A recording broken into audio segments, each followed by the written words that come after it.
Thank you very much for coming in. So I do stand-up for toddlers, 3 to 5 years old. I started at my kids' daycare, that's in Randwick, and rumors spread, and I have now quite a few daycares. I'm not bragging. I'm not saying that I'm sort of a Michael Jackson to those little innocent souls, but I'm doing well. I found my niche. I perform once a month. I usually go on stage after their afternoon nap. They just woke up, fresh like daisies, still yawning, these little chooks. I have no idea how they put them to sleep in bulk in daycares. I have 4 kids of my own, and I know how difficult it is.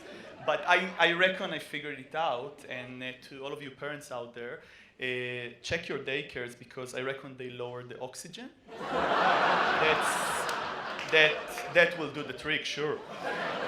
So the teacher announced me. I'm walking in, the kids sitting in a circle, and to get them excited, I'm starting with Randwick Epifit Daycare. You make me hyperactive, and they immediately giggle. They love my accent. They think that I'm that guy from Hotel Transylvania, Dracula, which is sort of Borat for kids.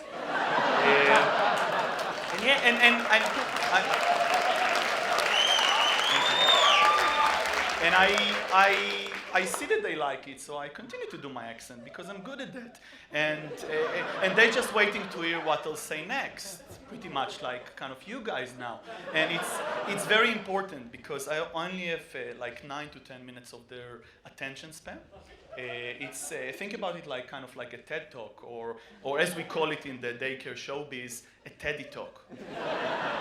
So the composition of the audience is very similar to what I see in my day-to-day when I kind of meet agencies, presentation, lunch and learns. You have the smart one, the pretty one. You have the one that just came for the food, the one that it's kind of just want to sleep again, the one that doesn't give a shit, the one that probably needs a shit. Those little unisex toilets. So I need to get them. I need to get them kind of excited to get started. So I'm starting with my all-time winners. I start with, why did the banana go to the doctor? Because it wasn't peeling well. LOL, LOL, LOL. Why was number 6 afraid of 7? They start to guess. No, because 7, 8, 9. ROFL, because they're small.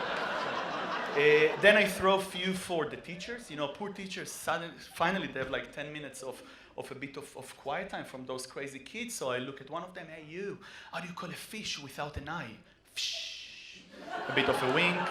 What was Forrest Gump? Laptop password, 1, Forrest, 1. They're laughing. Back to the kids, because I need to get them kind of engaged. So I fire knock-knock jokes. Knock, knock, who's there? Europe. Europoo. No, Europoo. Hysterical. Killing it. And if there's a bit more mature audience, let's say I have like 5 years old, I go with more adult materials. Why did the skeleton didn't cross the road? Because it didn't have nuts. And it goes on, but at this stage, they pretty much starting to losing it. It's very similar to when you get, your clients, the media guys, for a drink. At some stage, they become vocal. They're starting to touch each other, to touch me, start to say the poo words. And that's where the teacher jumps in. They need kind of to make sure that everything is in order, and they're fighting the kids. They're kind of bringing them in order, and my heart goes to them. And at those moments, I feel, how they give the hyperactive kids Ritalin? I always think, what if instead giving them Ritalin, give the teacher ecstasy? That would.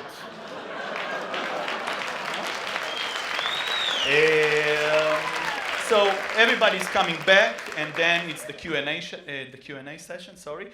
And again, very similar to my day-to-day, there is a little low correlation between the content, the questions, and my answers. So they starting kind of to raise their hands. Yes, you, I'm going to the swimming pool. Oh, very nice. I'm going with my mom to Westfield. Good on you. Then one girl would say, my daddy is stronger than you. And I'm like, who's your daddy? Sometimes I look at the teacher and say that. No, on stage. And then 8 times out of 10, they always pop the same question, why don't you have hair? And they start to guess. So again, raising hands, yes, you, because you're a swimmer. No, that's good, but no. You have knits. No, pretty much sure I don't have. Your mommy did it to you. No, kind of, but that's not the answer. And then it was last month in Marubra, I think, one of the daycares, that a cute little girl, sweet little girl, she just raised her hand, yes, you, and she said, maybe it's because your daddy didn't have hair, and your grandpa didn't have hair, and your uncle didn't have hair. Maybe it runs in the family. Wow. How old are you? 4. This is the most clever answer that I've ever heard. And I was looking to her and I said to her, wow, no, it's cancer. Thank you very much, kids.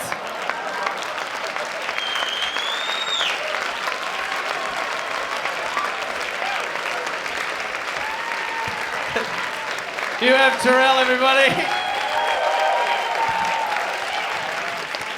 Shaping kids' lives, Yoav.